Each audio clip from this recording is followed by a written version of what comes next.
E aí, pessoal, estamos aqui com essa galera sensacional da Frente Conservadora. Gustavo Gayer aqui, o vice-presidente, o cara ativista. Você dispensa apresentações, o cara é fenômeno das redes sociais. Oséias Varão, presidente da Frente, também está conosco aqui. Fred Rodrigues, outro mito aí das redes sociais, dessa pauta de direita. Estamos juntos aqui para bater mais um papo com vocês. E quero aí, né, saudar os amigos. Primeira vez que o Gustavo está aqui conosco, é o nosso terceiro podcast gravado. Né? E uma satisfação enorme ter você aqui. Em breve nós vamos fazer ao vivo, infelizmente ainda por causa de qualidade de internet, gente, aqui na região não tem condições de fazer ao vivo, mas nós vamos fazer. E vai ficar pesado esse arquivo aqui, viu? Vai ficar pesado. Vai precisar de uma internet de 1000 megabytes, 1 terabyte de velocidade aqui para passar toda a informação aqui hoje. Pois é. E a gente tava batendo um papo aqui sobre os assuntos polêmicos e não falta, né, Gustavo? A gente tava falando de pauta aqui, tem Trudeau, tem máscara, CNN, pesquisa do Hopkins, a Biden recuando de lockdown, que nunca defendeu o lockdown, né? Uma incoerência. O Rússia, né? Ucrânia, né? Mais esse problema que está acontecendo aí. É isso Petrópolis, aí. Então. Só para elaborar a pauta foi meia hora, imagina, né? Não, mas que a gente costuma dizer, podcast é bate-papo entre amigos, né? É. O último que eu gravei aqui, nós definimos 4 assuntos na pauta, o primeiro esgotou, porque não, normalmente é assim. Ele foi emendando assuntos e assim que é bom, né, não, Zé? Quanto mais espontâneo, né, mais natural, eu acho que fica melhor, né, para as pessoas assistirem. Esse é o motivo do sucesso dos podcasts. São amigos batendo papo, conversa como se o nosso internauta tivesse sentado conosco aqui na mesa, participando disso. Inclusive, manda sua mensagem, deixa aí seu recado. Se já fizer sentido para você, já envia esse vídeo para seus amigos, já inscreve no canal também, deixa o seu like aí, né? E vamos levar essa mensagem para mais amigos também. E aí, Fred, dá um alô pra essa galera. É isso aí, pessoal. Feliz de estar aqui com vocês mais uma vez. Agradecer ao Telêmaco pelo convite, né? Sempre é bom fazer a participação em programas assim. Infelizmente, aqui hoje, com o Gustavo, a gente já pede desculpas de antemão. Tem que trazer desse cara. Mas, apesar disso, tem tudo pra ser um bom programa. A amizade é um trem foda, né? O quebra-gelo é sempre fuder com o amigo que tá ali com você, né? Amizade. Tem que esse cara... É sempre zoar. O grau de amizade. O nome dele era Augusto, ele avisou agora que é Gustavo. Ah, Fefenildo? Fefenildo é o apelido dele com a mamãe dele. Não, Fefenildo, respeita aí, ó. Você foi mexer, Age você como... podia ter Não, mas passado eu gosto do meu apelido aí, mãe. Fefenildo. Vai ser papai agora, se porte comum, rapaz. Nós estamos num ambiente sério aqui. Estamos organizando isso aí. Não, mas esse negócio de ser papai oficial, não. Ele vai se casar ainda. Tal, sem vergonha, você. Se a gente não empurrar esse homem pra frente, ele não casa, não faz os trem dele, não. Tem que empurrar esse cara. O cara defendendo pauta de família, não casou até hoje. É o que eu falo pro Gustavo direto, bicho. Você acredita nisso? Pois é, não acredito. Mas e aí, o que tá acontecendo na Ucrânia e na Rússia? O que aconteceu na fronteira lá esses dias? A gente tava falando aqui do STF, né? Que foi pro tudo ou nada, Gustavo. Que treta é essa? Conta aí pro pessoal, vamos pra... As últimas declarações do Barroso são, assim, estonteantes, assustadoras, né? Estarrecedoras, porque ele foi pro tudo ou nada mesmo. O último discurso dele, quando ele entregou o cargo lá no TSE pro outro Fachin, que já também entrou com os pés na porta, né? Foram acusações sérias contra o presidente, totalmente infundadas.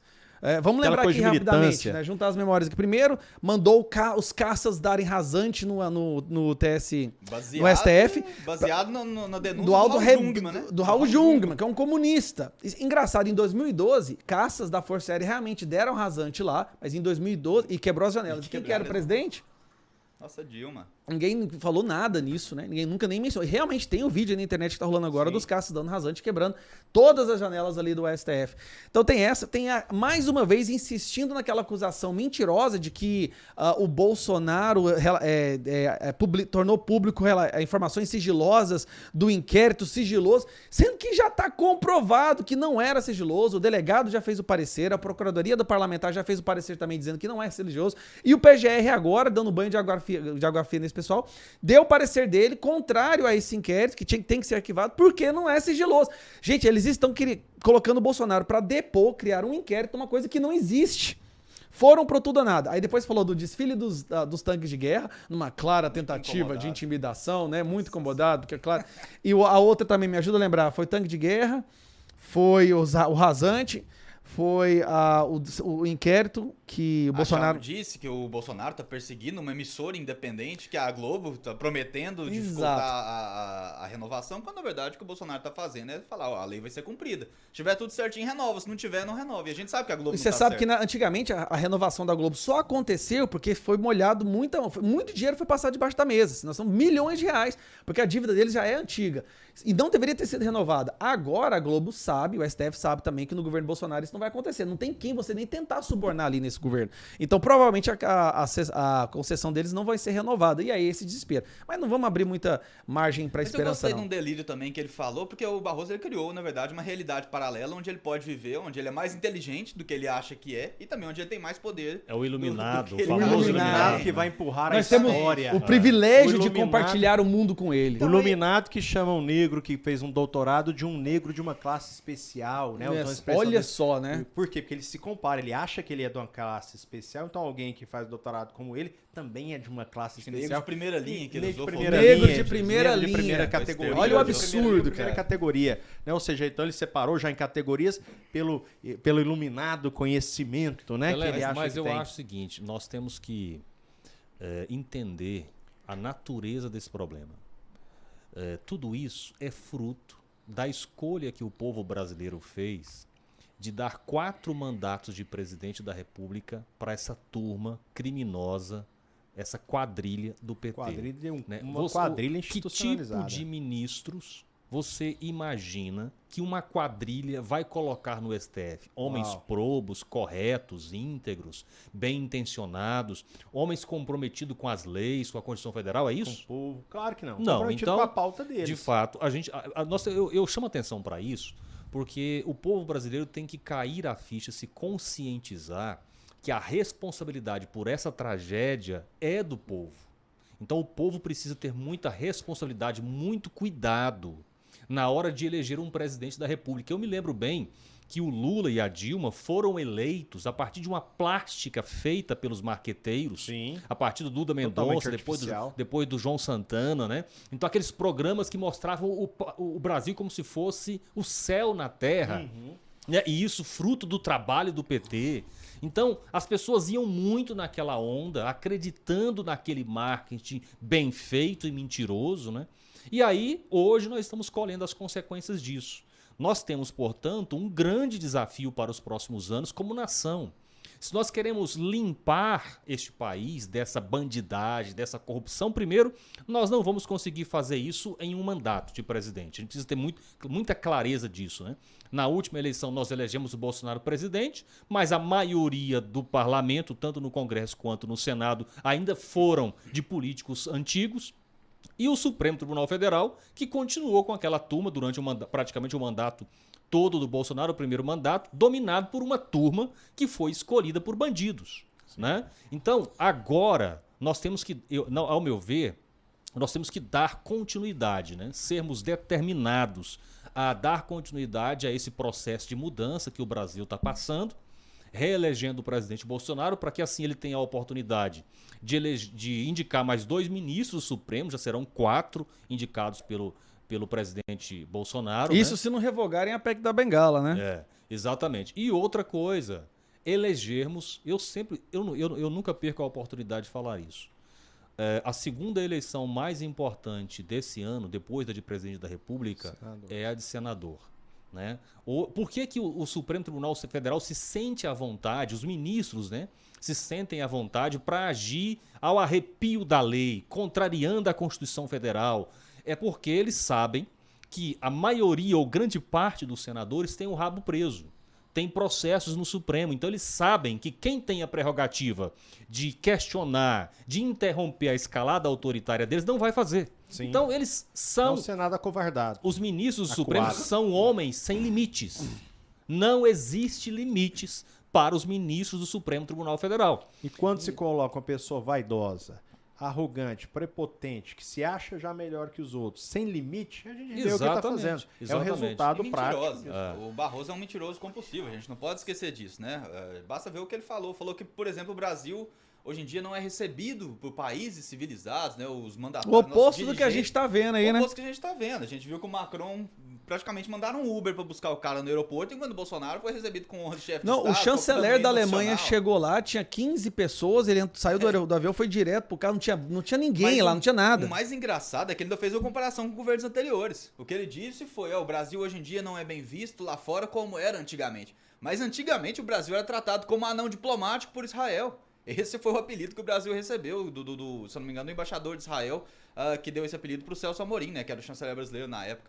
Então tá muito pior, tá muito melhor hoje do que Você tá falando em antigamente. mentir, eu lembro dele como advogado, e eu sou advogado não tem que ficar mentindo, advogado tem que relativizar o fato, explicando, justificando e apresentando, quando possível, justificativas para um fato, mas não inventar, mentir descaradamente, como há um vídeo que circula dele mentindo descaradamente que o senhor Batista era um inocente perseguido. Ele foi advogado Né? do César Ele Batista, não né? estava relativizando o crime, ele estava afirmando, e é certo que o advogado tem acesso aos fatos, mas tentando mentir, ludibriar e perverter a Isso. justiça. E um cidadão desse, porque quando você faz isso, você quer perverter a justiça, porque a função do judiciário é fazer justiça. É justo que quem cometeu um crime seja inocentado? Não. É justo que quem cometeu um crime pague pelo seu crime. Isso é o justo. Então, quando você tenta fazer um culpado ser inocente, você está pervertendo o sentido subjetivo da justiça e do próprio judiciário. E é isso que esse cidadão fazia. E hoje ele é um ministro que julga os cidadãos de bem do país. Mas o detalhe é que ele teve a oportunidade, porque o Barroso foi em 2010, por aí, 2010, 2011, não, 2010. Ele foi advogado do terrorista comunista César Batista, que matou pelo menos 4 pessoas, responsável pela morte de pelo menos 4 pessoas. Ele foi advogado desse cara, fez todo o estardalhaço, disse que ele era inocente, disse que o Brasil não tinha que fazer o papel de carrasco. Fred, só uma aspas nesse detalhe, que eu tava vendo esse vídeo hoje. É. Eu tava investigando. Tem tanta coisa sobre Barroso, porque é tanta informação podre que a gente acaba esquecendo. Na defesa desse terrorista, tem um trecho que o Barroso fala que é o seguinte: ele não é um terrorista. Foram 4 pessoas assassinadas, mas eles eram reacionários contra o proletariado. Ele fez essa frase. Elas foram assassinadas, mas eram reacionários contra o proletariado. Não pode matar. Tipo assim, Reacionários, é reacionário. Eu sou reacionário. É Eu tenho a pena de Gente! morte. Eu sou digno da pena de morte. É justificado. Ele Só entende- fechando essa aspas do Fred, porque eu É interrompi ele. justificado Porque o Barroso, ele é um militante progressista. Ele não é um juiz. jurista, ele não é um juiz. Ele é é um um militante, militante. ele é um ativista progressista, ele é um ativista de Mas foi esquerda do isso que o Supremo PT Tribunal fez. Federal. Ele colocou ele ativista. Nós Quando temos você lê- vídeo do Edson Fachin fazendo Quando você lê campanha o pra despacho Dilma. do do Barroso, MST. você não sabe se quem tá escrevendo aquele despacho é um ministro do Supremo Tribunal Federal ou um maconheiro do DCE. A verdade é essa. É triste você ter que falar isso. Verdade. Mas outra coisa, ele teve toda a oportunidade, depois, inclusive o Batiste. Inclusive, depois que o Batiste voltou pra Itália, e lá Achei ele que esse vídeo confessou nosso seus vai dar crimes. problema, hein? Ele confessou seus crimes. Esse podcast E- pode cair depois. Né? Ah, Vocês tô fiquem- Vocês desconfiando. fiquem cientes disso. O Batiste Então você voltou já pra faz o Itália. download, já salva aí, tá? Porque corre isso você não poder assistir depois. O Batiste voltou pra Itália, confessou seus crimes, confessou que tinha matado aquelas 4 pessoas e mesmo assim até hoje o Barroso não pediu desculpas. Ele não pediu desculpa por ter feito a defesa de um terrorista comunista, mas ele não perde a oportunidade de chamar toda pessoa que é contra ele, que é conservadora, que ele considera um adversário político, de criminosos, de pessoas que estão espalhando ódio, de milícia digital, mas em compensação, o verdadeiro terrorista, o comunista que ele defendeu, ele nunca se desculpou por isso. Pelo contrário, pela fala que o Gustavo trouxe pra nós aqui, ele acha que foi justo. Ele tentou justificar. Uma coisa é você tentar explicar um fato. Por exemplo, nunca é justo um homem agredir uma mulher. Mas o cara explica. A explicação, ele estava bêbado, irritado, e por isso ele explicou, não justificou, ele tem que ser punido, ok. Mas ele não tenta nem explicar, quanto mais justificar o fato. Aquilo lá nem explica. Por quê? Porque ele acha que é justo. Ele acha que foi merecido.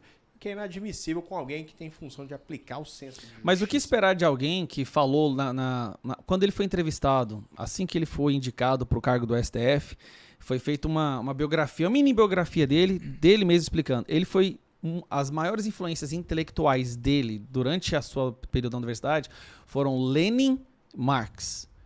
E ele ajudou a fundar o partido PT.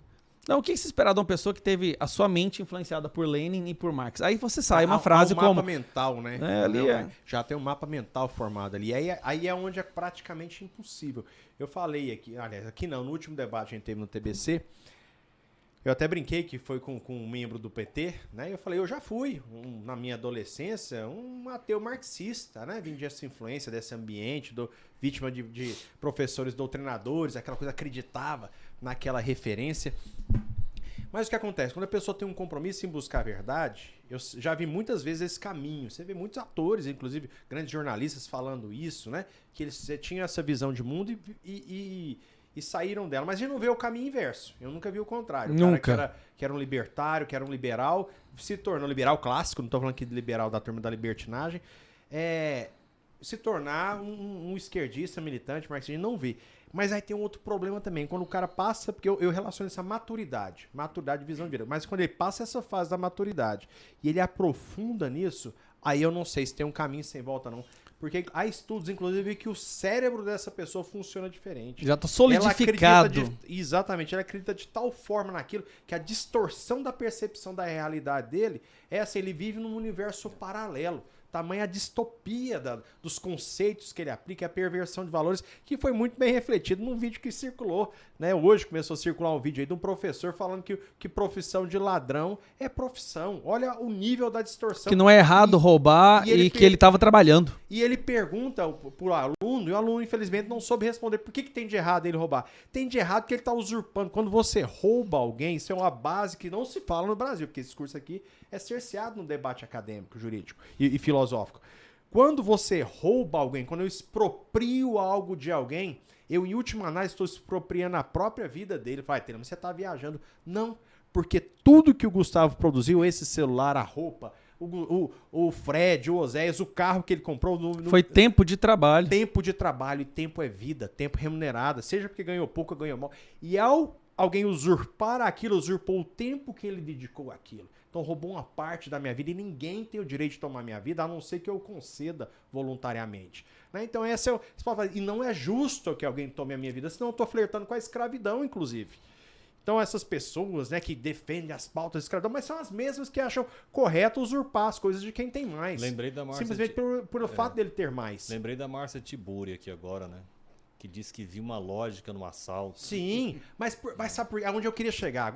Esse é o ponto. E ela é tida como por causa do mapa mental. E ela é tida como uma das intelectuais de referência da esquerda no Brasil. A deputada federal, a Talíria Peroni, está com um projeto de lei agora para descriminalizar pequenos furtos, celular, essas coisas assim, entendeu? Como na Califórnia. No mapa mental deles. Quando a gente começou falando do Basorroso, o mapa mental. No mapa mental deles, é justo tomar de quem tem. Porque essa também é a lógica do ladrão. O cara tem muito, eu vou roubar dele. Tanto é que, qual que é a defesa do ladrão?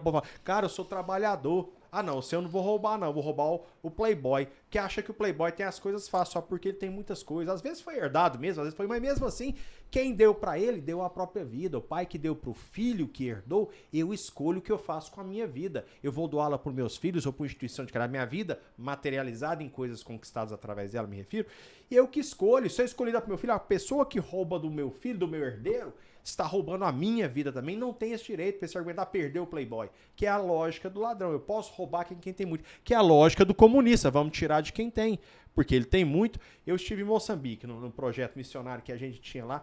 Você pode andar com câmera digital, você pode andar com celular, ninguém te rouba. Se alguém te roubar, a própria população vai pegar e linchar. E é um povo pobre. Muito pobre, mas tem um detalhe. Se você tiver 5 porcos, eles vão lá e roubam, deixa só um por você, porque a influência é o socialista. Não, você tem 5 porcos, eu posso roubar. Mas peraí, eu que gastei meu dinheiro comprando ração, eu que dediquei, mas pode roubar a câmera não pode, mas o porco pode. Por quê? Por causa do pretexto, que é para alimentação. Mas peraí, a gente não relativiza essas coisas. Eu quero ver os outros passando fome? Não, claro que não. Ninguém quer a favor disso. Mas a relativização da propriedade privada acaba nisso. Acaba num Barroso falando as besteiras dessa, ou Márcio Tiburi falando que tem lógica no assalto e o professor. Sabe o que essa lógica acaba chegando no resultado final e por que ela destrói a sociedade? Se tem 5 porcos, vamos pegar 4 e distribuir entre nós. As pessoas que são os melhores em produção e criação de porcos vão embora. Sim. Sabe o que vai acontecer no final? Vai faltar porco para todo mundo. Vai parar de produzir. Na tentativa de distribuir, você acaba tornando algo raro. Sim. E outra coisa, lembra alguém fez uma analogia com... Imagina a gente vivendo de forma tribal e alguém que é mestre em fazer flechas e em caçar.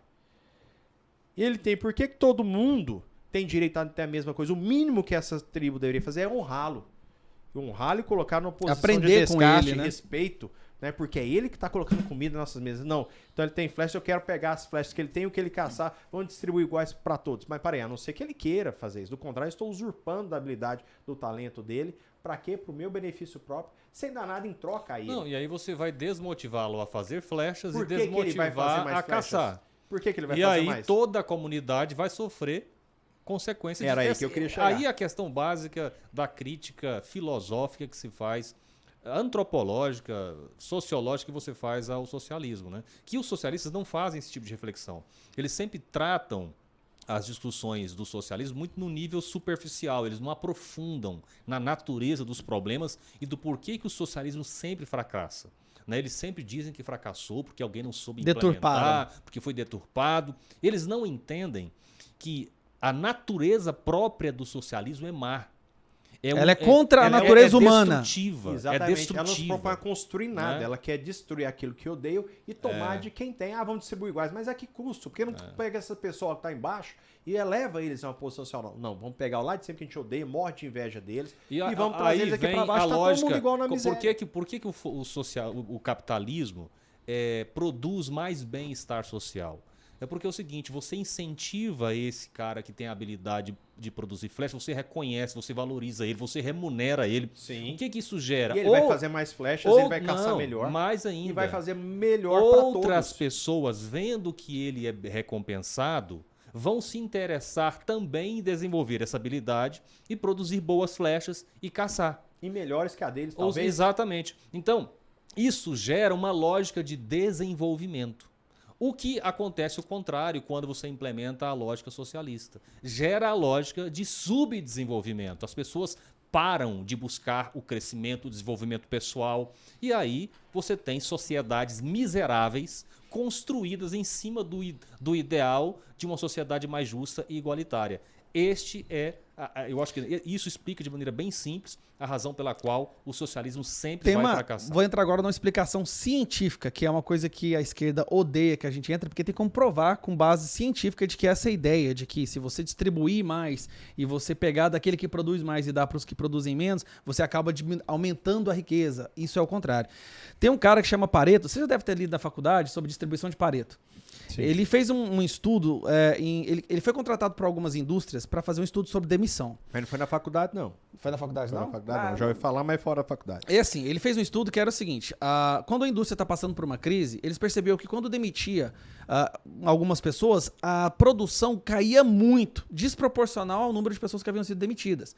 E aí esse cara, é um grande estudioso, acho que é um estaticista que fala, né? Falou, vamos analisar isso daqui. Estatístico. Não, um estaticista, né? Statistician.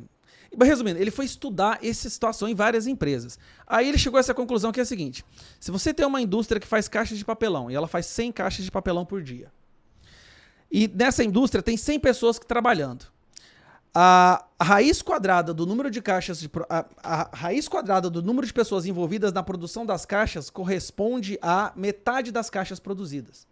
Vamos explicar isso aqui. 10 pessoas, a raiz quadrada de 100 é 10. 10 pessoas na indústria sempre vão produzir 50% da indústria inteira. Vocês entenderam? As outras 90%, as outras 90 pessoas produzem os outros 50%. Produzem os outros 50%. Aí ele foi ver isso em todas as produções. Aí ele descobriu que não é só a indústria. Em todo o sistema de produção humana, essa regra se aplica. Faz sentido. Sempre. Né? Se você tem podcasts no Brasil hoje, certo? A raiz quadrada do número de podcasts que existe no Brasil hoje corresponde a 50% da audiência. Então, se tem 1000 podcasts no Brasil, 100 tem 50% da audiência, 900 tem o restante dividido. Aí o que as indústrias cometiam erro? Bom, só que normalmente essas 10 pessoas, o resultante da raiz quadrada, são as que ganham mais nas indústrias, né, nas empresas. Produzem então, mais, quando a empresa está em crise, o que ela faz? Ela demite quem ganha mais. Ela demite quem ganha mais. Esse é o maior erro que elas cometiam. Não, aquele cara está ganhando demais, vamos demitir ele. Aí demitir aquele cara, a produção diminuiu 20%. Um cara na fábrica, a produção diminuiu 20%. Como é que pode um trem desse? Deixa eu mandar um abraço para um amigo meu que me contou essa história. Ele era o cara que vendia tudo que uma indústria de fertilizantes. Ele era o maior representante, mandaram embora porque ele ganhava mais que diretor. A empresa, depois ele. Isso acontece com várias empresas. Às vezes demite uma pessoa, a empresa vai à falência, porque dizer, aquela pessoa... Era ele a pessoa-chave. Ele é o cara dos 5 porcos, por exemplo. Sim. Entendeu? Então, esse sistema de produção produtor de flechas. Vou dar um exemplo, música clássica, pra gente falar, pra terminar nesse ponto. Músicas clássicas hoje. Gente, são milhares de autores, de músicos que comporam músicas clássicas ao longo da história, certo? A gente só sabe de 10 de cabeça. Você não sabe mais que 10. Essas 10 pessoas são a ponta da lança, é a raiz quadrada da raiz quadrada. E se você pegar esses 10, você pode aplicar a mesma coisa aqui. Você pega esses 10, faz a raiz quadrada aqui, deles você vai corresponde achar à produção a de produção 90. de metade dos outros ali. Exato. E se você for fazendo um número muito grande, vai diminuindo. Aí hoje, nós temos só Beethoven, Dmitri, Mozart, Bach. Você tá entendendo? Então é isso que acontece. O que o socialismo faz? Ele destrói essas pessoas. Os líderes daquilo da produção. ele abafa. Ele afugenta ou ele tira o incentivo, ele né? Ou mata, abafa, né? ele Na verdade, abafa. eles matam. Eles dão um paredão e um tiro na testa. O socialismo, a esquerda, destrói cientificamente, toda a estrutura pela qual a sociedade nossa evoluiu ao ponto que nós estamos hoje. Então ela não é só errada, ela é destrutiva, assassina e contrária à natureza humana. Olha, o comunismo e o socialismo, na verdade, né, ele tem uma série de incongruências, né, uma série de impossibilidades logísticas até de acontecer. Porque a primeira coisa que o socialismo precisa fazer é concentrar poder. Se você quiser implementar todas aquelas políticas ali, previstas por Marx, por Engels, inclusive Marx e Engels previram mais de 50 revoluções, nenhuma delas aconteceu. E a grande questão delas não ter acontecido é justamente por causa dessa impossibilidade logística, ou até mesmo a impossibilidade moral de acontecer. Você precisa concentrar o poder, e você precisa colocar pessoas na elite do Estado. E essas pessoas vão concentrar o poder todo aquele tempo para começar a fazer a distribuição forçada, com o confisco dos meios de produção, precisa fazer a planificação, a centralização da economia. Só que aí, magicamente, Marx não explica como isso acontece, de repente o Estado deixa de existir e aparece o comunismo. Por que as revoluções sempre falham? Porque sempre há um momento de concentração de poder, onde aparece aquele líder iluminado, aquela pessoa que vai mostrar aos outros como tudo tem que ser, para onde tem que caminhar, qual deve ser os preços das coisas, né? Inclusive foi assim que Mises derrubou o comunismo, mostrou que não tem como você Precificar as coisas. fazer o cálculo econômico se você está precificando através de agentes estatais que não estão vivendo o dia a dia, que não sabem a relação entre demanda e oferta.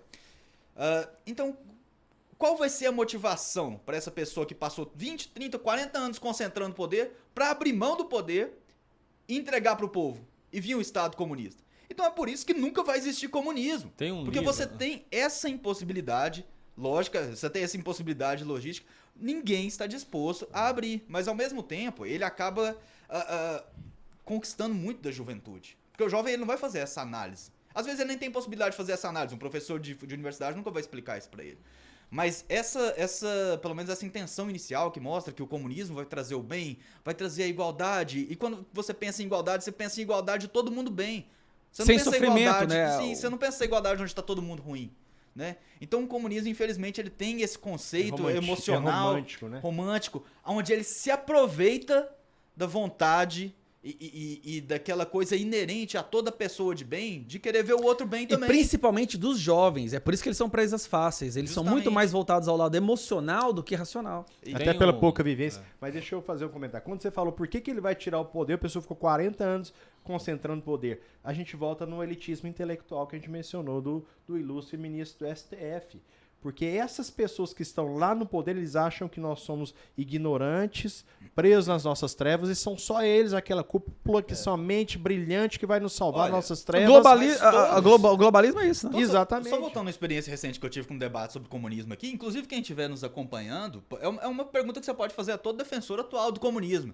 Você pode falar, olha, todo mundo antes de você, com as mesmas ideias que você está trazendo agora, seguindo o mesmo cronograma que você está me apresentando aqui, falhou. Todos falharam. O que te faz especial que todas essas pessoas antes de você, filósofos inteligentíssimos, né, historiadores, todo esse pessoal intelectual inteligentíssimo, falhou em implementar o comunismo porque não conseguiu passar da parte onde o Estado tinha que abrir mão, onde os líderes tinham que abrir mão da sua autoridade e entregar para o povo. Ninguém passou dessa parte. Por que você vai conseguir passar? Você é melhor? Você tem um coração melhor que os outros? E mesmo que você tenha, mesmo que você seja a melhor pessoa do mundo, e você vai lá e fala, não, realmente, pessoal, já concentramos o suficiente de poder, vamos entregar agora ao povo. Chega o outro que tá junto com você, como aconteceu em todas as outras revoluções, baixa na sua cabeça, ou te joga na cadeia, ou te joga no cemitério, e ele mesmo assume o poder. Foi isso que aconteceu. Sempre assim. A história tá repleta de exemplos, e mesmo assim esse pessoal tem influência. Essa turma não entende de gente. Eles, eles vivem numa bolha romântica, eles acham que Eu falo sempre, essa desconexão com o povo normal. Sim, eles não entendem de gente. Eles se julgam uma casta superior, e por isso, né, como eu disse aqui, não só nesse elitismo, aí eles também levam isso para essa abordagem que você falou, essa questão de se julgar o superior o moralmente superior, o intelectualmente superior, ignorando todo o resto da população. Lembrando que tudo que é construído aqui foi com a vida de cada um de nós. Lembrando que eu estou falando da vida materializada em coisas, através do pagamento dos meus impostos, a que construiu as ruas, a iluminação, a rede de esgoto, a estrutura de ensino.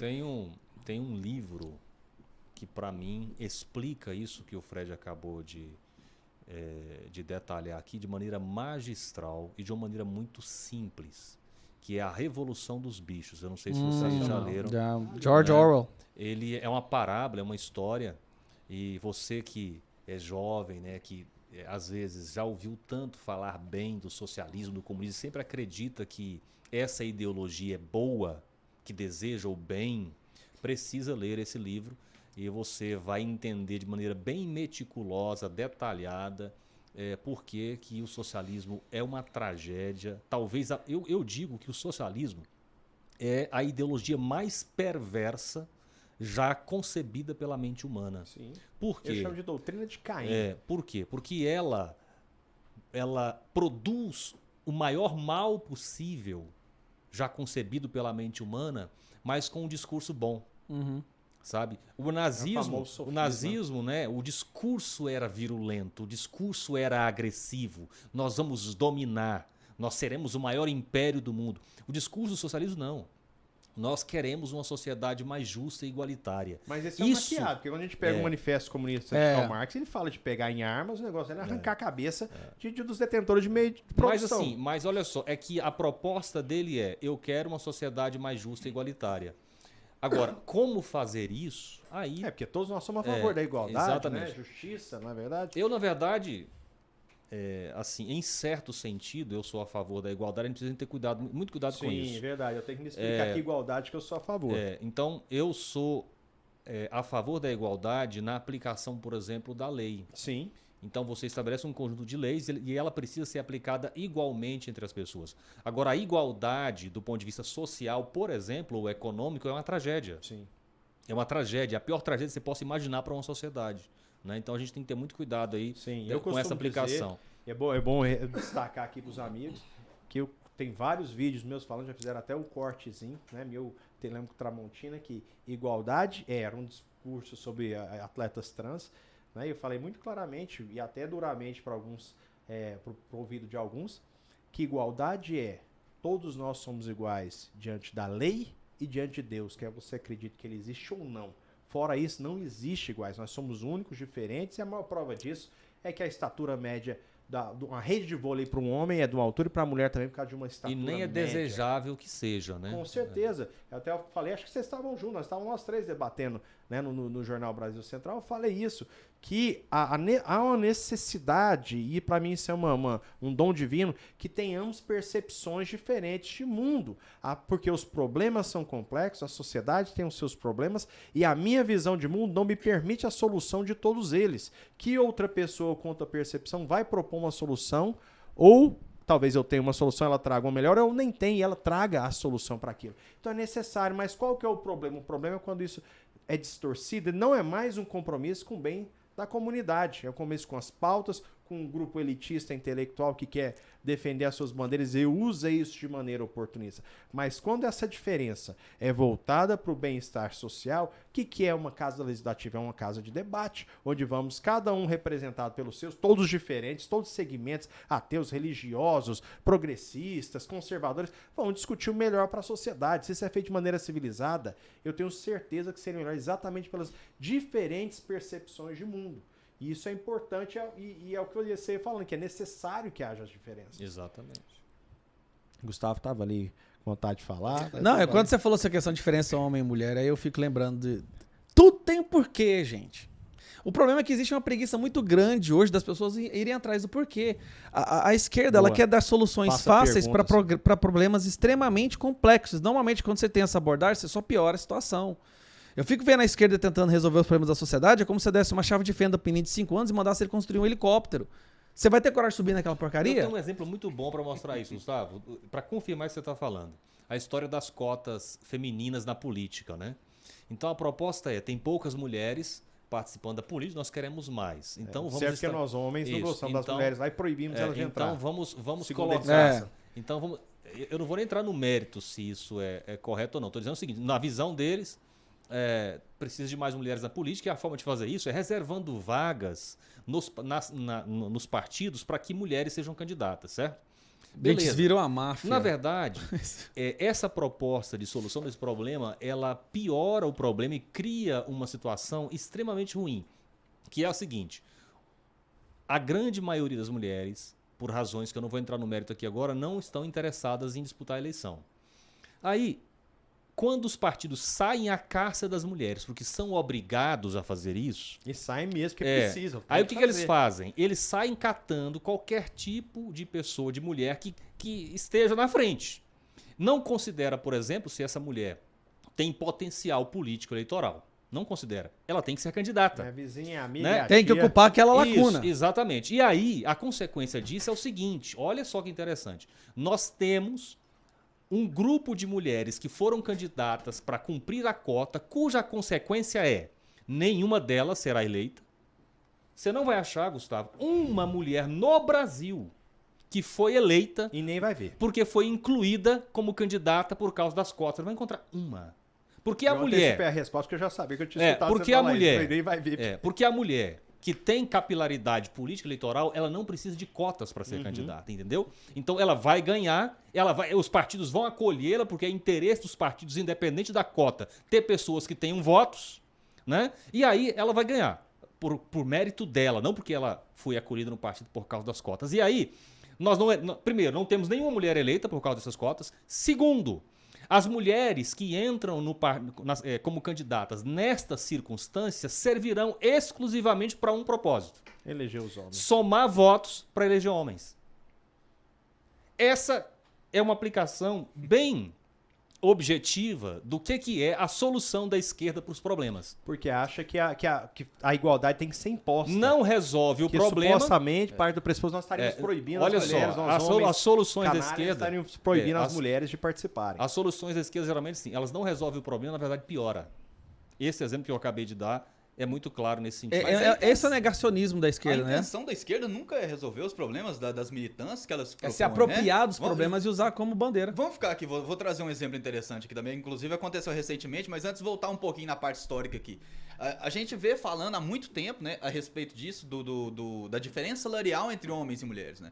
E se você for pegar debates lá do Thomas Sowell na década de 70, você vê ele discutindo a respeito desse assunto com uma feminista e ela falando, olha... Para cada dólar que um homem ganha, a mulher ganha 77 centavos. Na década de 70.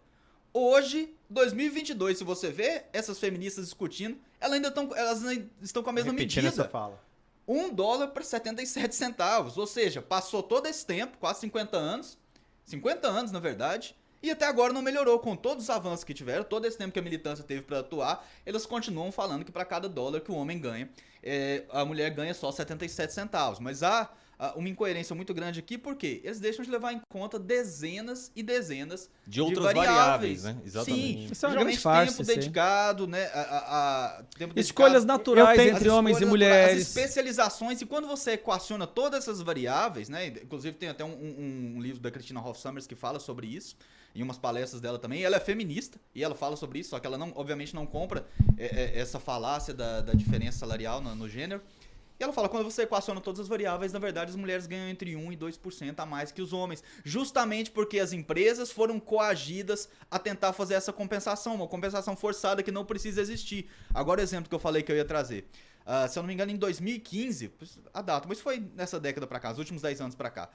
O Google fez uma pequena auditoria lá não, ele anunciou, na verdade, que pagaria $100 mil a mais naquele ano para fazer as compensações que ele acreditava que, na percepção dele, ele estaria pagando a mais para homens do que mulheres. Então não chegou no fim do ano e ele distribuiu $100 mil igualmente entre as mulheres, porque ele pensou que estava pagando mais para os homens.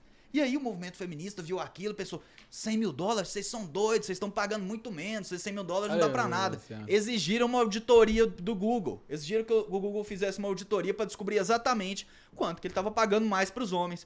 O Google gastou 6 meses nessa auditoria. Sabe quanto que ele tava pagando mais pros homens? Nada, as Tava mulheres pagando ganham mais. menos. As mulheres Aí ganhavam mais. ele teve que gastar 10 milhões de dólares pra pagar os homens pra equiparar o salário que tava pagando pras mulheres. Pra você ver, né? Então, como que a esquerda se especializa em dar soluções erradas pra problemas ou que não existem ou que ela distorce os problemas. Eles só fazem isso, eles fingem combater um problema, mas na verdade a intenção dela é perpetuar. Porque a partir do momento que você resolve aquele problema, se você resolve um problema de diferença salarial entre os gêneros, você não precisa mais daquela militância, aqueles caras perdem o emprego. Se você resolve o problema do racismo estrutural, que não existe, mas eles dizem que existem, os militantes raciais estão sem emprego, e isso funciona para todas as militâncias defendidas. Cultura do estupro, todas essas bandeiras. Só pra encerrar, porque esse assunto você me lembrou do Jordan Peterson. Não tava Jordan Peterson, ele é o cara. Ele falou disso também, sobre as variáveis, principalmente, ele fala muito bem. Cara, o Jordan Peterson, ele, toda vez que chega nesse assunto, ele sempre usa a mesma história pra derrubar qualquer argumento de qualquer feminista. É do Jordan Peterson. Qual? É isso que eu falei da visão diferente de mundo, a necessidade de ser diferente do Jordan Tem Peterson. temperamento diferente. Ele fala muito sobre a diferença Exatamente. de homens e mulheres e tal. Quem nega isso é o verdadeiro negacionismo. Ele fala sempre o seguinte argumento. Justamente para tentar provar... O mundo da psicologia, os psicólogos, eles são, em grande maioria, progressistas, né?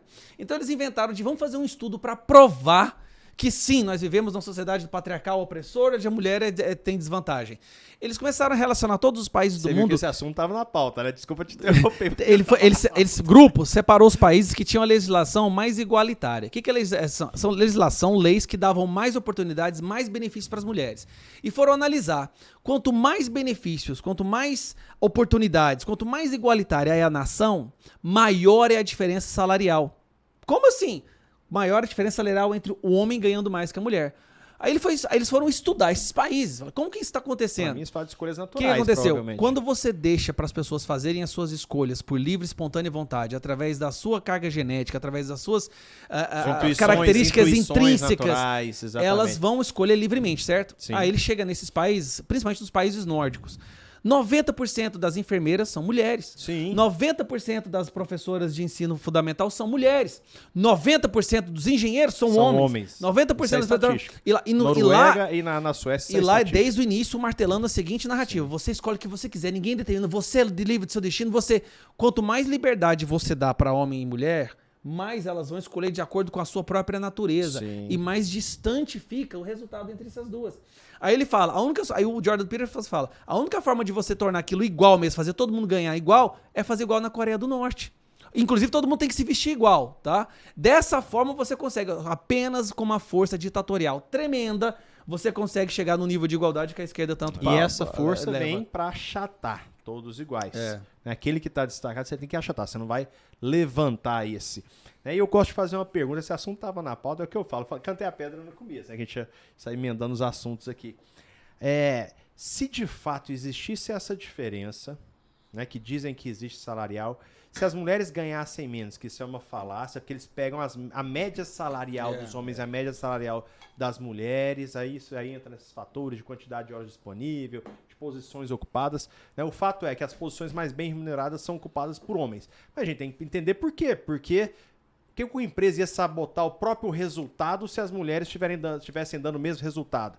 Será que eles... O argumento ele é incoerente em si mesmo. Pois é, será que eles odeiam tanto as mulheres que eles falam, não, eu vou sacrificar o lucro em prol de defender a nossa classe unida Ou ele masculina. é capitalista ou ele é machista. As duas coisas ao mesmo tempo não dá. Pois é, então assim, não tem sentido isso. Então tem fatores naturais. E isso eu recomendo, né, quem está nos acompanhando, assistir um documentário que leva ainda para o outro fato, essa questão que é fato da estatística de ocupação de cargo de engenharia e enfermagem, por exemplo. Eles usam essa referência no documentário que eu assisti, que chama o Paradoxo da Igualdade. E pega o exemplo da Suécia e da Noruega. Países onde a pessoa pode, primeiro, é martelado para ela ser livre, para ela escolher o que ela quiser, mas mais que isso, ela vai ser bem sucedida e viver bem, ter a qualidade de vida no que ela quiser. Porque diferente do Brasil, que você tem áreas de formação específica que garante um sucesso e outras não, nesses países, até um balconista de fast food vive bem. Que é o cargo mais bem, então ele pode escolher o que ele quiser. E naturalmente, nesse ambiente onde as pessoas não tomam decisão estimulada pelo dinheiro, né? Porque assim, aqui no Brasil vai ser medicina, direito, esses cursos clássicos, ou o cara vai empreender. Do contrário, né? Você pensa em ser um fisioterapeuta e ficar milionário? Não. A não ser que ele empreenda, crie um negócio, uma empresa, alguma coisa. Se ele for um fisioterapeuta ganhando por hora, ele não vai ficar um milionário. É impossível um nutricionista, a mesma coisa no Brasil. Nesses países, não. Eu vivi fora do Brasil, no país que eu vi um limpador de piscina ganhava quase tão bem quanto um enfermeiro, por exemplo. Então o cara pode escolher se ele quer ser enfermeiro ou não. E é assim nesses países, e ainda assim as mulheres continuam escolhendo enfermagem e pedagogia e os homens continuam escolhendo engenharia, porque fala de vocações naturais. E esse mesmo documentário, entrevistando médicos falando... Esse é o comediante que saiu na Noruega entrevistando todo mundo? Eu não sei, eu sei que ele é da televisão. Chama Paradoxo da Igualdade. Chegava com um microfone gigantesco assim, né, num cabo. Eu vi. Tem uma pegada, às vezes ele pega uma pegada irônica, mas assim, tem hora que o negócio é tenso e sério. Que ele começa a fazer perguntas, as pessoas falam, não, você não deveria Não, é um documentário sério. Por exemplo, o irmão do Borat é um dos médicos que é entrevistado nesse documentário. Não sei se é esse. Então, beleza, mudei. Mas o que acontece? Aí os médicos também falam que meninos são vocacionados para coisas mecânicas e meninas para rostos. E esse teste é feito com segundos de vida, com a visão turva. Qualquer coisa que você mostrar para uma criança do sexo masculino e essa crianças recém-nascidas, bebês. Nem enxerga direito, tem a visão turva. Você mostrou qualquer coisa mecânica para um bebê do sexo masculino e feminino, a reação é diferente. A do sexo feminino, ela vai tender a desprezar, do sexo masculino tende a ficar vidrado. Eu sou pai de menino e menina, eu já vi isso acontecer. Eu observo isso. E o contrário também é verdadeiro. Qualquer coisa que você colocar que tem uma feição de rosto, vai hipnotizar praticamente a menina e o menino vai ficar indiferente. Isso, inclusive, leva para as decisões dos grandes CEOs bem remunerados, que não tomam decisões emocionais, tomam decisões racionais. Isso pode ser cruel, pode ser duro, mas é o que a empresa precisa. E por isso eles entregam mais resultado. Em análise que eu faço, inclusive como jurista, em discussão de causas trabalhistas. Eu já fiz muita ação para o homem ser equiparado à mulher, porque a empresa era desorganizada, não tinha nada a ver com sexo. Agora, quando a gente vai para a média salarial, tem a ver com entrega de resultado, que o homem toma decisões matemáticas, pensa como um engenheiro, e a mulher pensa como uma enfermeira, que morre de dó de mandar uma pessoa embora na hora que precisa. Ela é muito mais emocional, Exatamente. Então ela tende a ser mais sentimental nas suas decisões, e isso é prejudicial para os resultados. Agora, isso é uma virtude. Se você for pensar do ponto de vista humano, é uma virtude da mulher. Ela quer cuidar, ela quer abraçar. Deus deu ela seios, a natureza, se você quiser falar Deus, a natureza, deu ela seios, a nós músculos. Se nós tomarmos decisões matemáticas e exercer nossa força quando necessário, por N motivos. A mulher deu seios e deu um útero e vai segurar um neném. Então ela tem toda essa carga emocional que ela leva para suas decisões gerenciais e interfere numa decisão racional que muitas vezes tem sido tomada. É importante que a gente está falando de forma geral também, né? Obviamente, nada impede exceções. Uma mulher ou outra se Sim, eu tô falando. Mas o Jordan Peterson fala. Naturais, a grande comportamento intuitivos. Mas geralmente quando a mulher chega nesse mesmo nível, ela adota as características que você falou do homem, que aí ela já começa a ser mais agressiva no mercado de trabalho. Sim. Ela não tem medo de enfrentar. Muitas vezes o que eu vejo, até as feministas reclamando, mas a mulher às vezes fica com medo de ir lá pedir o aumento, com medo de ser negado. E o homem não, o homem vai lá e pede o aumento mesmo, se arrisca. Sabe quem são mas isso são temperamentos. São psicopatas, isso é estatístico. Os grandes CEOs são. E políticos também, também. Que são desprovidos de empatia. O que é empatia? Preocupar com o outro. Ele faz o que é preciso para subir. Matemáticas, ele não toma decisões emocionais. E o homem, nesse aspecto, vamos dizer, ele é mais um esboço de psicopatia, normalmente, do que a mulher, porque o homem tem uma carga racional muito mais elevada nesse sentido de tomar decisões do que a mulher, não porque o homem é melhor, pelo contrário, eu considero isso pior. Mas a mulher... É isso que eu quero falar. A grande diferença comportamental do homem e da mulher, e tem vários estudos que comprovam isso, tem uma literatura extensa sobre isso, nem a esquerda quer questionar isso mais, é que a mulher tem mais interesse em pessoas e o homem tem mais interesse em coisas. E isso veio da nossa forma de... E se você for olhar lá no fundo, por que isso aconteceu? É muito simples. A mulher carrega o fardo da perpetuação da espécie. Ela fica gestante durante 9 meses, ela fica indefesa durante a maior parte da existência do ser humano. Não tinha controle natal. Então ela tinha que cuidar da família, ela tinha que cuidar, porque era o leite, o útero, não tinha outra forma. E o homem tinha que ir pra rua. No caso, tinha que ir pra floresta, tinha que caçar. Então ele desenvolveu outras habilidades. Nós temos uma percepção espacial muito mais aguçada, nós temos a capacidade de velocidade, tempo, distância, a visão, o foco, inteligência geográfica muito mais avançada. O homem é distraído. Ao contrário, o homem Mas isso não torna um melhor do que o outro. Isso são apenas habilidades diferentes. Pra falar a verdade, nós só nos comunicamos aqui hoje falando num podcast por causa das mulheres. Sim. As mulheres inventaram a comunicação. O homem saía pra caçar, ficava lá uma semana.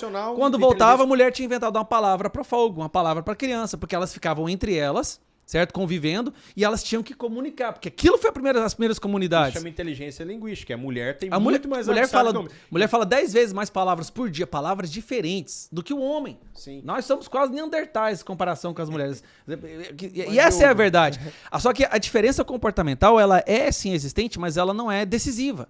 Por exemplo, ele fala, uma mulher, o Jordan Peterson fala isso, uma mulher está fazendo na escola, ela pode tirar a melhor nota em matemática. Ela pode ser a melhor. Se ela escolhesse para ir por engenharia, ela seria a melhor engenheira da história. Mas a tendência dela é seres humanos. Aí o que acontece? Como hoje nós temos tecnologia e a capacidade de escalonar o seu lucro, quem trabalha com quem tem interesse em ser humano tem uma limitação de ganhos. Um médico não vai conseguir atender 10 mil pessoas num dia. Agora, uma pessoa que produz um sistema, um aplicativo, que vende pode vender 10 mil pessoas em um dia. O que eu tô falando é que o gosto da mulher, ela cria uma certa limitação. Ela prefere ficar com a família. E eu digo mais, voltando nisso, eu acho que a mulher, ela é mais evoluída que a gente justamente por causa disso. Porque nós somos capazes de entregar, o homem, né? Não nós, mas ele é capaz de entregar tudo, abdicar de tempo com a família, a se afastar de pessoas, viver sozinho, isolado, dormir 2 horas por noite para ganhar mais. Porque existe uma competição, que quem ganha mais, você se valoriza, você tá validando sua existência. A mulher não. Pensa comigo, ela é mais... Mas você não acha que isso talvez... Por exemplo, no meu caso, eu faço isso. E eu tenho um dilema, porque eu faço isso pela minha família e vou sacrificar minha família, esse é o limite. Você tem que equilibrar isso muito bem. A mulher, ela não tem... Que muitas pessoas fazem isso também pela própria família. Então ele faz essa escolha, ele tá na guerra, ele tá no campo, ele tá caçando. Tudo bem, fora, o que eu tô falando é que família, não necessariamente por uma competição. É por isso que tem essa conjunção do homem e da mulher. Desde o início, o homem foi lá, se arriscou, colocava a vida em risco para proteger. Eu quero colocar isso como viu, parecendo que a gente sair, fazer, guerrear. Não, você tem que ter o equilíbrio. Tudo depende do equilíbrio. Como se fosse vil. Não pode abandonar a família. Agora a mulher, ela tem uma percepção que o que importa para ela é a família. Isso é certo. Eu acho que a gente tinha que pensar mais dessa forma também. Eu não sou capaz de abdicar ficar longe da minha família por dinheiro nenhum, por cargo nenhum, por Brasília, por nada disso, porque pra mim eu sei o que importa, eu tenho minha prioridade bem definida. E outra coisa, as mulheres influenciadas por essa narrativa feminista de masculinização da mulher, quando elas optam por esse caminho, não, eu quero ser CEO, eu quero ser isso aqui, chega no 30, 40 anos, não tem uma família formada, não tem filhos, não tem alguém pra cuidar, alguém pra amar, ela apodrece. Ele fala, o Jordan Peterson fala que a maioria das mulheres que ele recebe... Aí vira essas feministas. Aí eu odeio a sociedade. A maioria das mulheres que ele recebe nessa idade, que tem sérios problemas mentais, são pessoas que optaram por esse caminho. Aí chega numa certa idade, a mulher percebe o seguinte, acabei, o que eu fiz com a minha vida? Eu entreguei toda a minha vida por dinheiro, por cargo, e agora eu não tenho uma família. E o problema é, a mulher ela tem um span, um período de tempo muito limitado para formar sua família. O homem não. É por isso que o homem amadurece mais vagarosamente. A mulher, ela tem ali dos 15 até os 30 anos para ter sua família organizada, porque depois disso a chance de ter filho é muito pequena. O homem não pode ter filho até 50, 60 anos. Então, geneticamente, assim, evolutivamente, nós não somos obrigados a amadurecer. Longe, hoje tá com os remédios e tal, mas o comportamento que é evolutivo, ele ainda está impregnado no DNA. Então as mulheres, elas têm que se organizar muito rapidamente. Por isso que ela já é madura com... Você vê menina de 15 anos, um menino de 15 anos, parece um menino tem 12, a menina tem 20. Porque ela já tem essa necessidade de amadurecer rapidamente. O homem não. O homem pode ter filho até com 60 anos. Ele pode querer... Ó, o Fred aqui tá formando a família, tá com quantos anos, Fred? 50? Quase chegando. Fred tá formando a família dele agora com 36 anos, 37 anos. Pensar que eu tenho 20 a menos que você. Então ele tá formando a família dele agora com 36, entendeu?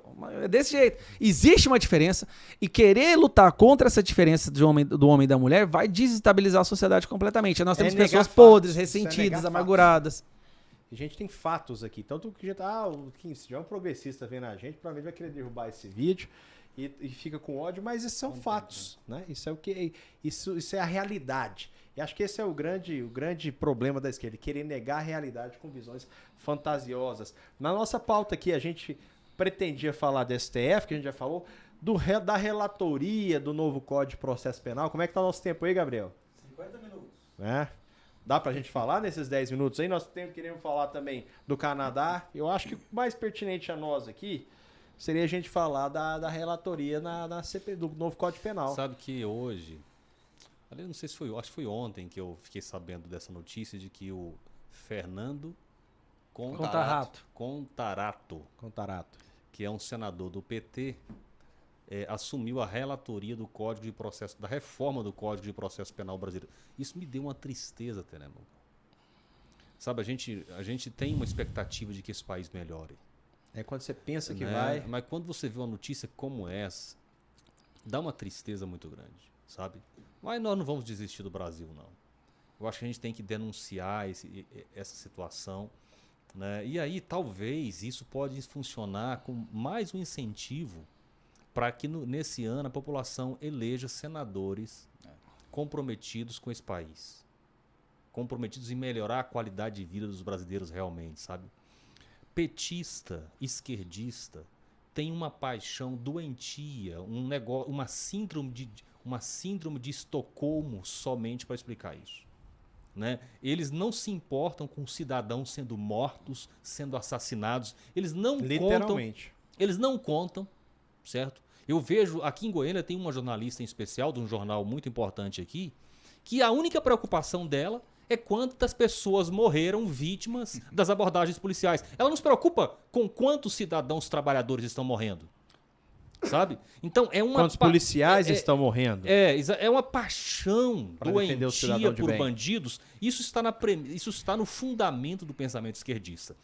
E aí, para melhorarmos, ou seja, para salvarmos a vida de trabalhadores brasileiros que vinham sendo sacrificados aos milhares, aos centenas de milhares ao longo do tempo, na mão de bandidos protegidos pelas nossas leis. Porque a nossa lei, a lei brasileira, foi desenvolvida com um viés de proteção ao bandido. De proteção exagerada. Né? Então, para mudar isso, ou seja, para a gente mudar essa lógica, é preciso que a gente reduza essa influência esquerdista nas leis penais brasileiras. E aí me colocam um senador petista para ser o relator da reforma do Código Penal brasileiro. Cara, é muito bagunçado. Pelo amor de Deus, né?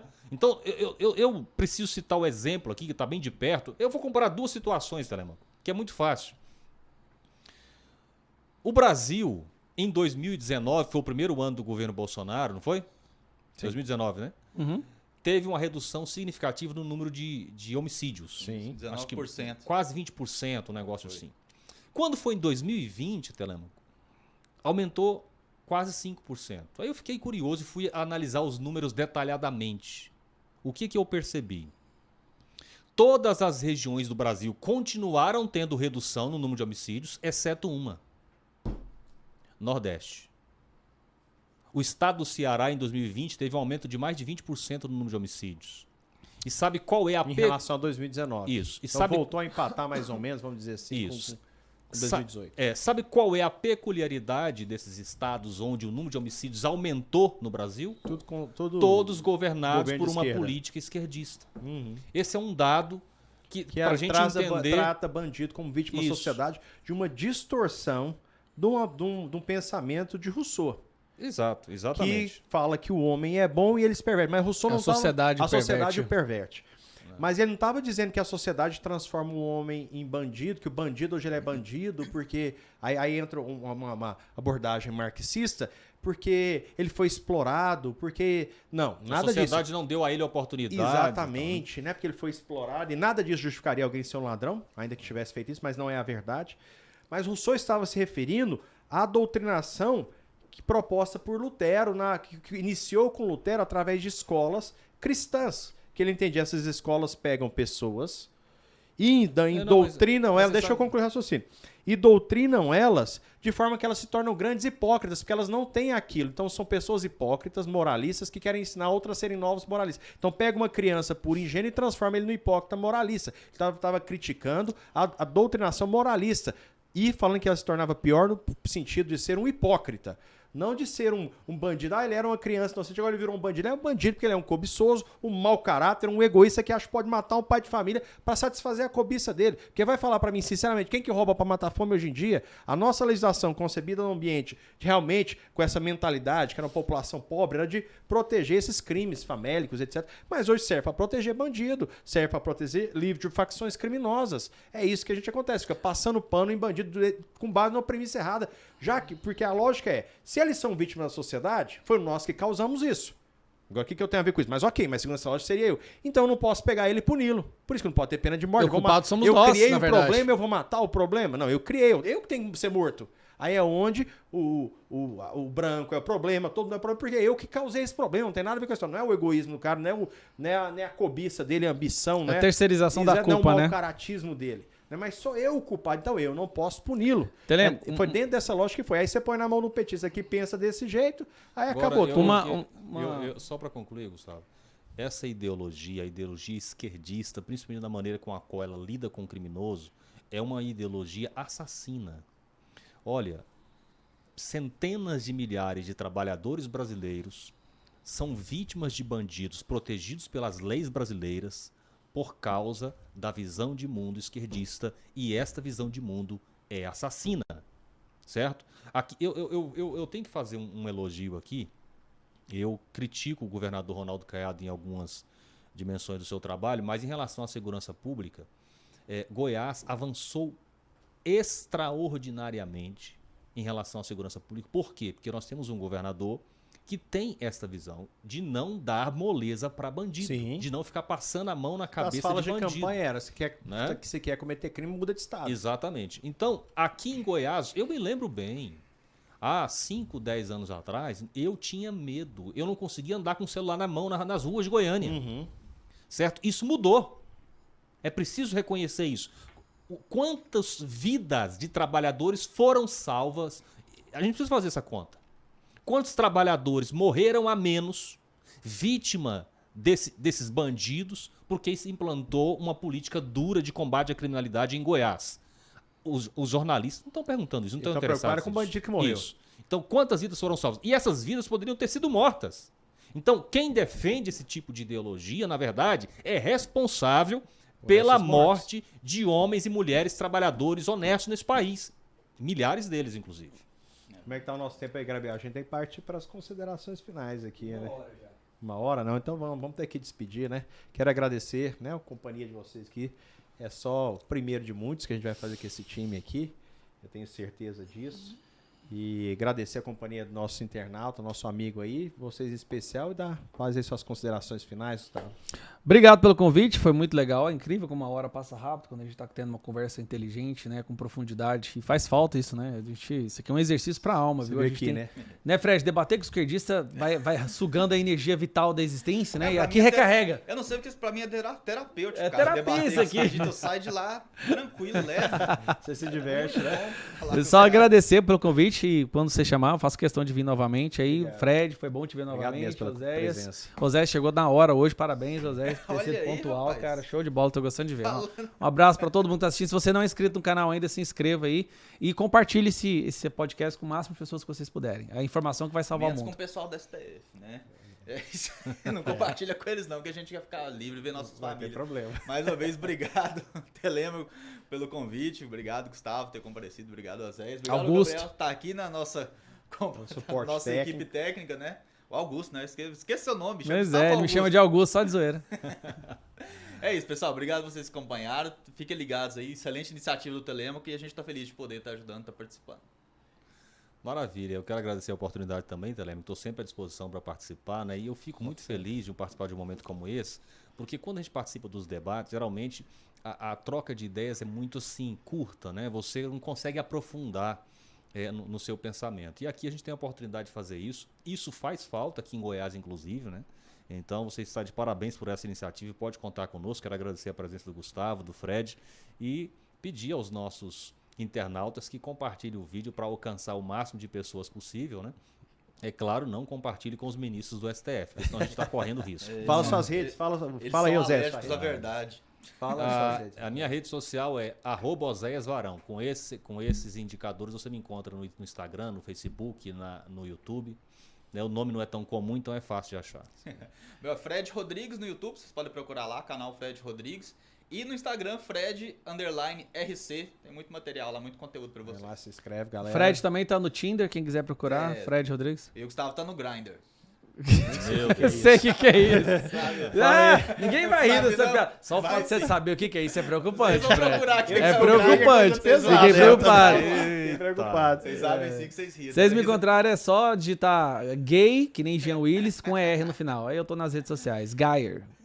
É assim que fala, né? É, Certeza. certeza. Gayer. O processo, menino. Aí tamo aí, né? Então, esse vídeo é publicado no canal Politizai-vos, que tem a missão de despertar as pessoas de bem para a necessidade de se informar e se envolver no processo político, né? Se lançando aí a disputar posições de influência e também apoiar quem disputa. E também estão nas minhas redes pessoais, @Telemaco-Brandão.